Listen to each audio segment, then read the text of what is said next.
Yo guys, what's up? It's me, Plains Rule, coming at you guys with an airplane review. Today I'll be reviewing my Gemini Jets 1/400 scale US Airways Express CRJ-200. So let's get started. We can start with the box. As you can see, the box is different from the standard Gemini Jets box. The coloring's a little different. I actually think that the coloring looks better like this. I think it would look pretty cool. Ooh, there's a ding in the box. I don't know how that happened. Oh well. But yeah, I think that these boxes, if they did this style of box, it would look a lot cooler and a lot better. That's just my opinion. So we can look on the inside of the box. It doesn't have any specifications. It just says US Airways, and then what the model would be, and then as real as it gets. Then onto the back, as real as it gets, and just a little scramble on all the Gemini Jet boxes. It's the same, just about, I think. Alright, so let's get into this plane.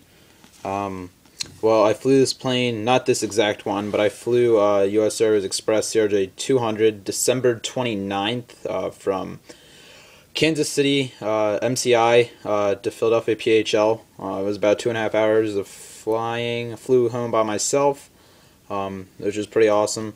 Sat 13A, which is the very last seat, right there. It was a very nice seat. Great view out of the window, great view of the wing. You could see a little bit of the engine.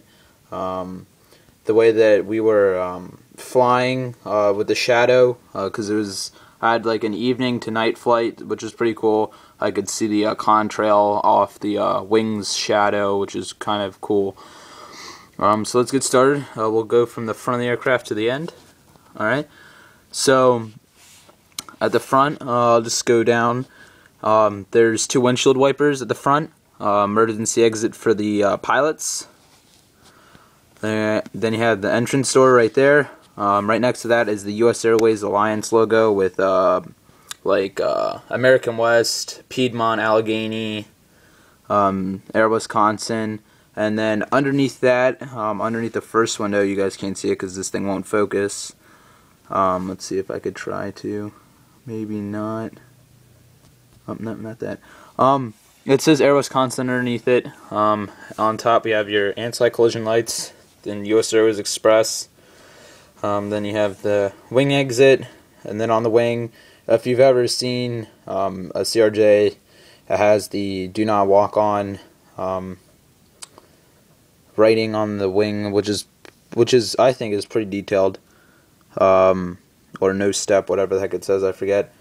And then towards the rear of the plane, registration, which is N411ZW, ZW for Air Wisconsin.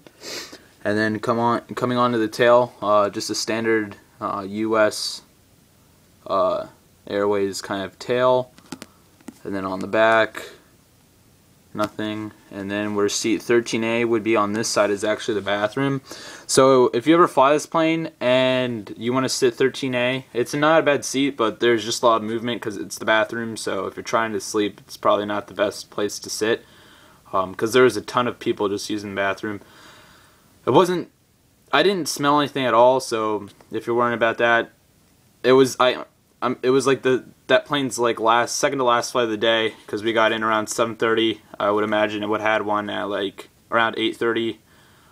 So it was fine. Just a lot of movement. Enough about that.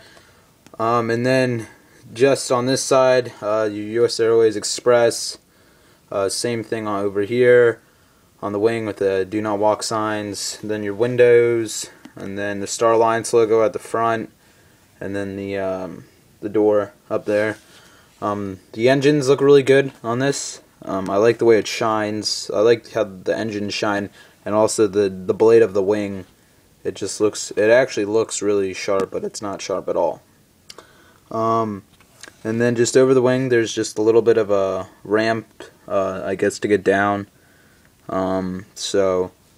Well, I'll give you guys just a quick view of this again, and then I have a couple more reviews I'm trying to do tonight, so I thought I'd start with this one. So here you go. Highly recommend this model, although I don't know about any more because of the new airline merger stuff.